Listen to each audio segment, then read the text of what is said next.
Okay, everybody, so I'm pretty excited to be starting World War II.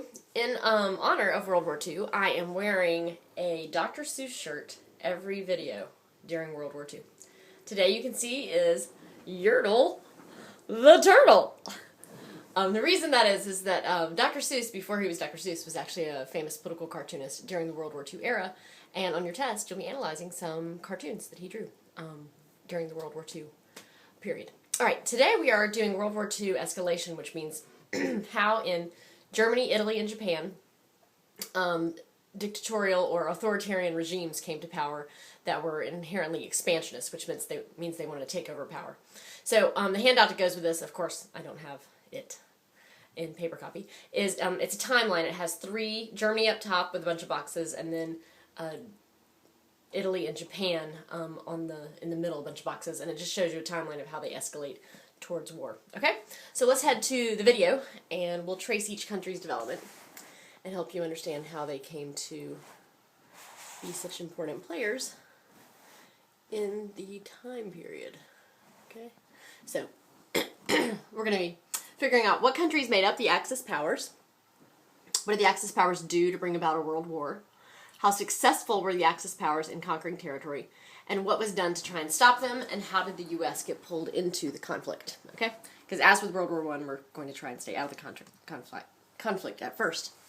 All right, so looking up top, at the top timeline that's labeled Germany, the first thing that happens in 1932 is that the Nazi Party wins the majority in the Reichstag, which is the German Congress.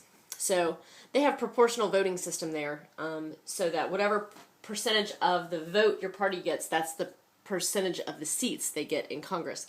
So this shows us that the Nazis won over 51% of the votes, the Nazi Party did, in 1932. And so that's why they take over the Reichstag. In 1933, the next box, whoever is the leader, whoever the majority party is, it is from that party that the chancellor is chosen. And so through that process, Adolf Hitler became the chancellor. I think he also had to be selected by the president. And so he convinced the president of Germany to appoint him to be chancellor. And that, of course, gives him significant powers in Germany. In 1933, Hitler decided that it was no longer in Germany's self-interest to be in the League of Nations. The League of Nations was really only going to criticize all of the things that Hitler has in mind to do, since he is going to break the Treaty of Versailles and remilitarize and do a whole lot of things that are going to make the League of Nations unhappy. He decides better to just leave the organization. If you remember, the League of Nations, we had never joined it, so it had never been an organization with a particular amount of clout or teeth. But it's going to be basically ineffective in the pre-war period at trying to stop Adolf Hitler. In 1935, Adolf Hitler got the Nazi majority Reichstag to pass the Nuremberg Laws. The Nuremberg Laws are the first laws that are passed specifically against Jews. And we're going to be talking in class more about why he targeted the Jews, but it's just important at this point that you know that this stripped the Jews of civil rights, so they could no longer marry non-Jews, they couldn't start businesses, they had curfews, they were pulled out of, they were stripped of all their certifications related to professional development or university leadership positions, those kinds of things. So they also had to start wearing that star on their clothes to indicate that they were a Jew. And so all of that started in this year, 1935, really treating the Jews as a separate population in Germany. It was also in 1935 that Adolf Hitler decided to start rebuilding his military, the German military, against the Treaty of Versailles. So this will help him create jobs and a renewed sense of strength and independence in Europe. But that goes against the Treaty of Versailles. In 1936, he invades, you can see right here, there's this little piece of land that's in yellow between Germany and Belgium, and it's called the Rhineland. And the Rhineland was supposed to be demilitarized. It was supposed to be like a buffer zone between Germany and France to help France feel safe from a German invasion. And Hitler, it was technically part of Germany, but when the Germans weren't allowed to have any troops there. So you can see that what happens in 1936 is that Hitler does militarize this area between Germany and France, and that's going to make France feel increasingly threatened. Also in 1936, the Germans sign a pact with Italy, agreeing to be allies with Mussolini in Italy. And also in 1936, the Germans decide to help a dictator take over Spain. His name is Francisco Franco, and he's leading a civil war to try and bring a dictatorial regime to power in Spain. This gives Hitler and Mussolini a chance to try out their new weapons that they've been developing as a part of the remilitarization of Germany. So that was another reason why they were interested in putting military assistance in Spain. In 1938, actual physical violence against the Jews begins. It's called Kristallnacht or Crystal Night. It is that night that the Jews' businesses are attacked. They're physically attacked in the streets. Their synagogues are burned down. And we'll be watching a movie in class that'll make it a little clearer why this all happened. But basically it was the death of a low-level German official in France at the hands of a Jew in France that led Hitler to seize upon that opportunity to demonize the Jews and make people feel that it was right to physically attack them or their property. And then in 1938, Hitler invades Austria. Okay, Austria, if you remember, is here, and it was Hitler's claim that there were ethnic Germans that were trapped in Austria, and that we needed to reunite the Germans and the Austrians. He called it the Anschluss, or the Union. Remember that Hitler was born in Austria, so the idea of his homeland becoming a part of the German state was extremely attractive to him.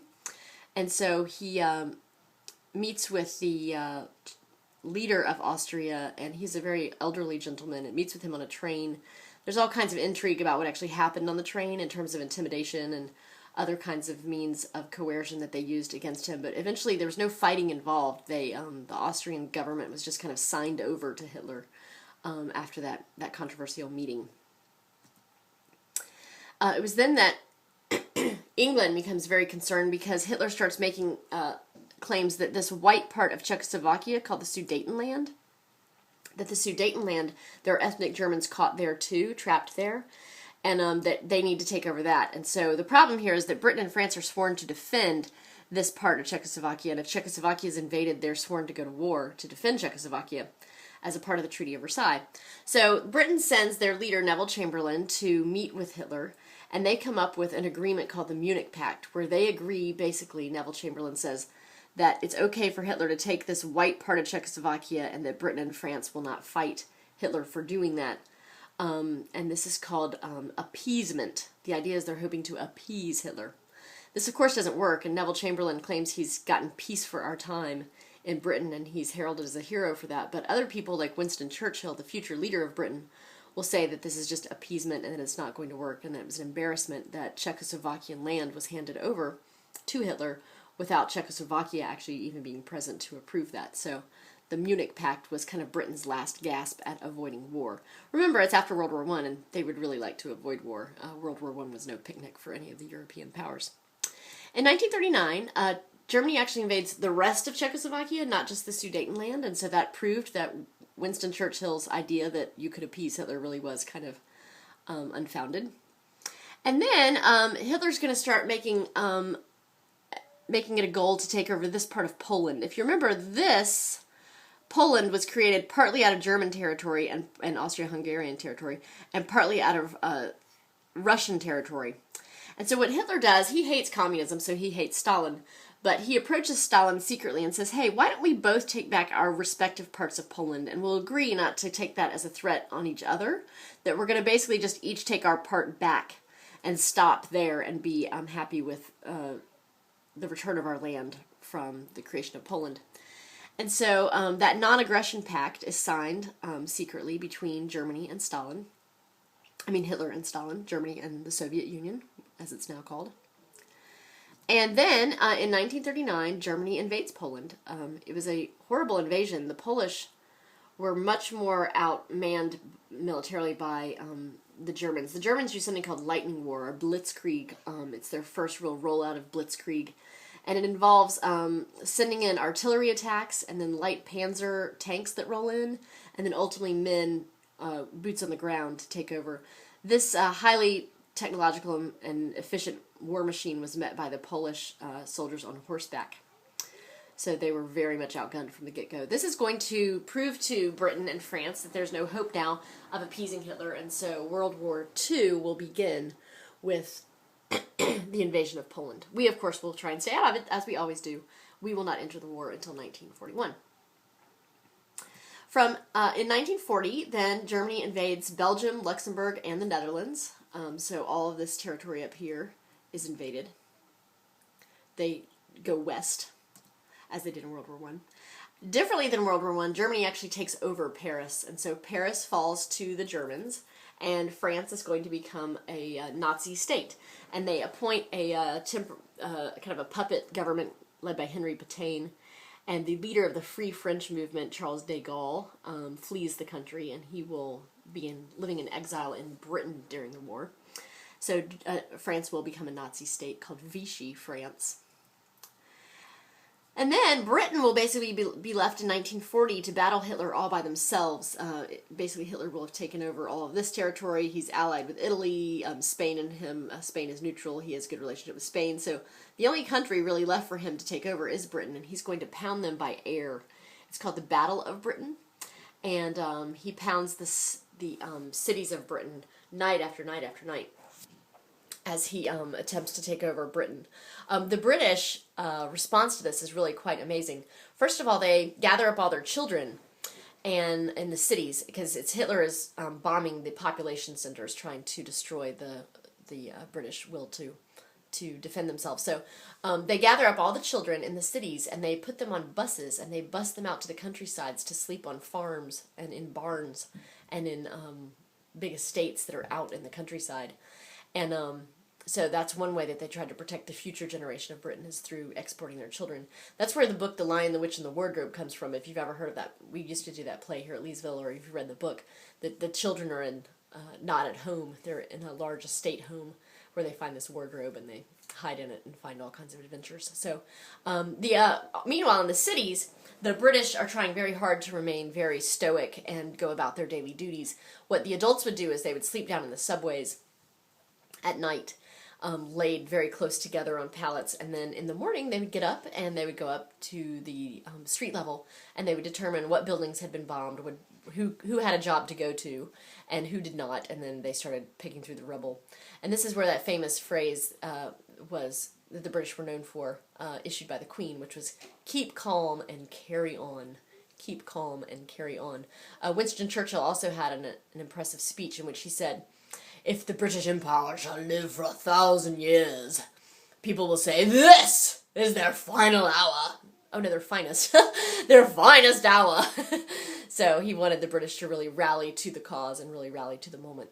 And they did. Not so much only because of their bravery and their stoicism, but also because they've invented radar. So they were able to start tracking, the Royal Air Force was able to start tracking the German planes. The German Air Force was called the Luftwaffe. And the RAF, the Royal Air Force, could track the German planes and shoot them down with anti-artillery abilities. And that's really what is going to frustrate Hitler. Hitler's going to become extremely frustrated with these British people. And why don't they just submit? And he decides then, through his frustration, to make his greatest tactical or strategic error in World War II. He decides that he's not going to defeat the British right away, and so he puts a holding pattern on them, and then goes ahead and attacks Stalin in the Soviet Union on the east, even though, remember, they had a non-aggression pact. That's what happens when you trust Hitler. He goes ahead and attacks Stalin, and now what he's done is he's opened a two-front war. He's going to be fighting Britain on the west, and eventually us, and the Free French movement, and he's going to be fighting the Soviets on the east, and that two-front war is going to become difficult for him to be able to manage. So that is the rise of Hitler in Germany. I've decided, with the length of this video being so long already, that we're going to cut to looking at Italy and Japan in class. They're a lot faster to talk about. So this is Germany, and we'll look at Italy and Japan in class, and thanks for watching. See ya.